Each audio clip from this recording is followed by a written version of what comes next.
So welcome to Marantz. A lot of knowledge but no advice on finance. Don't even need pants, you can tune in naked like Kenny the Mayo Man. Internet's most hated. Don't wanna lose your money, then it's time for you to listen. If you're ignorant, invest in AMC or Superstition. The stream about ready, they told us to don't dance. I do what I want. Welcome to Marantz. Welcome to Marantz. Welcome to Marantz. Welcome to Marantz. Welcome to Marantz.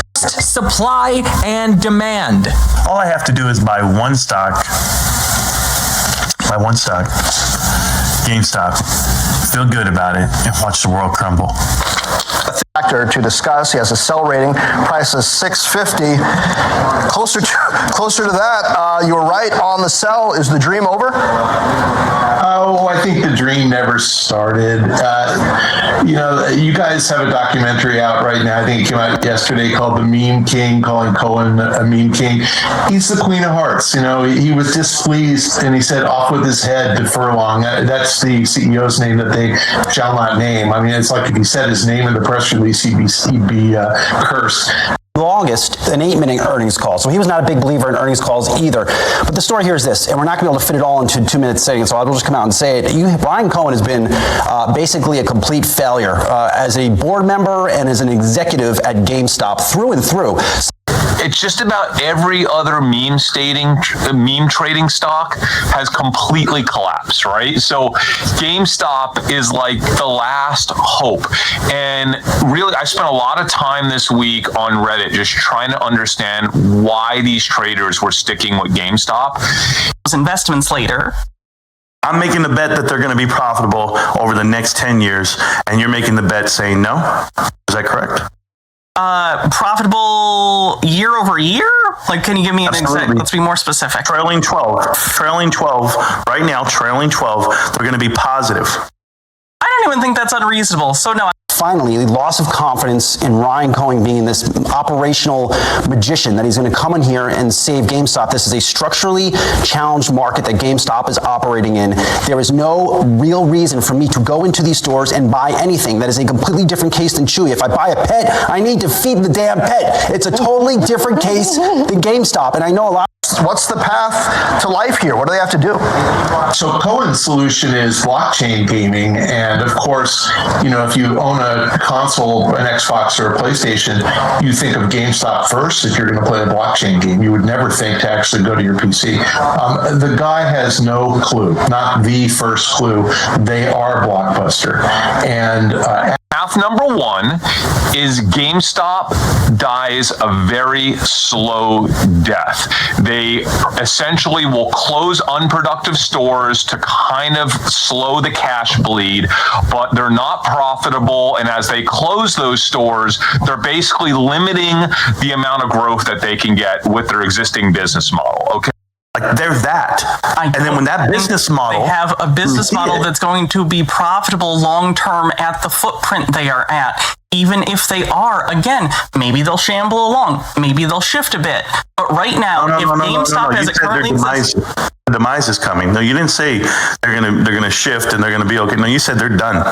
I've seen every video you put out. I think that this is a board that is completely controlled by Cohen and various other people, and you have a graphic set up for that. Various leaders that he worked with at Chewy, he put them on the board. You have Cohen up there, of course, leading the charge here. Those are some of the executives on the screen right now that have been tasked with trying to save and turn around this company. Complete, utter failure. Now, they came... Prepare for the GameStop simps to find the comments. Are there really GameStop simps? I don't know any.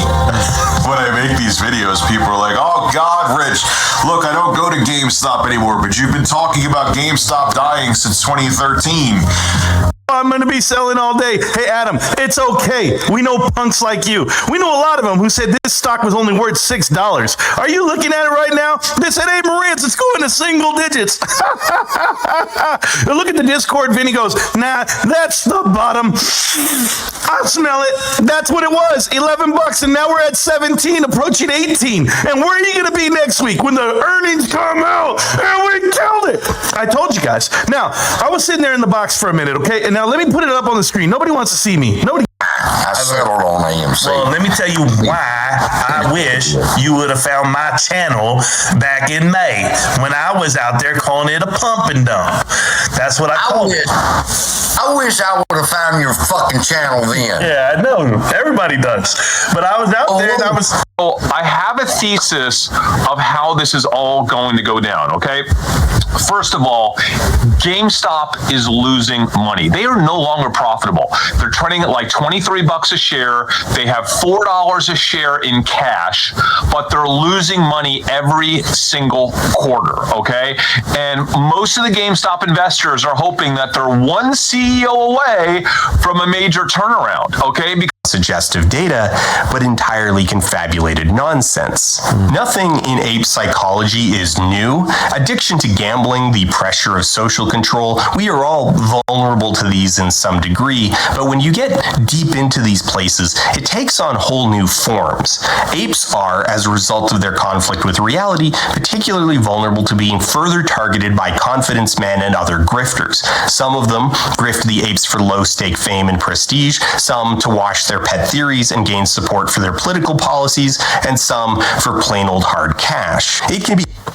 What's happening? You guys are just an echo chamber, just talking to yourselves over and over and over again, just agreeing with yourselves in a small little echo chamber on the corner of the internet, dude. I'm talking to you, Dada. I mean, you're not my first AMC guy. I thought maybe you did this for clout or clicks. You seem obviously a little bit more intelligent than I thought you were at first. You were able to hold an actual conversation, but I still don't understand why you're trying to preach to people that don't care, dude. We did our own research. You have to let people do their own investments. This is America. You're allowed to do what you want with your money. Hey, you live in America, right? Fight for free and for your moral high ground of trying to say you're fighting disinformation or whatever, like the Democrats do, whatever, and censor people, whatever the hell you're doing. But I don't do the cancel culture. Nobody cares, man. Okay, that's good. That's good. Hey, Dad, let me tell you something. You're on a rowboat, and water's coming in, and you're gonna drown. And a boat cruises by, right? And you say, "Nah, I'm good. God's gonna save me." Then another boat comes by and says, "Hey, you need some help?" You say, "No, I'm good. God's gonna save me." And then a helicopter comes over and says, "Man, I'm going to get you out of here." And you say, "No, God's going to save me."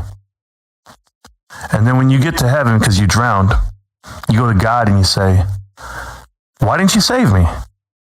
And he says, "I sent you 2 boats and a helicopter." I'm 2 boats in a helicopter. Nice analogy, bro. Nice.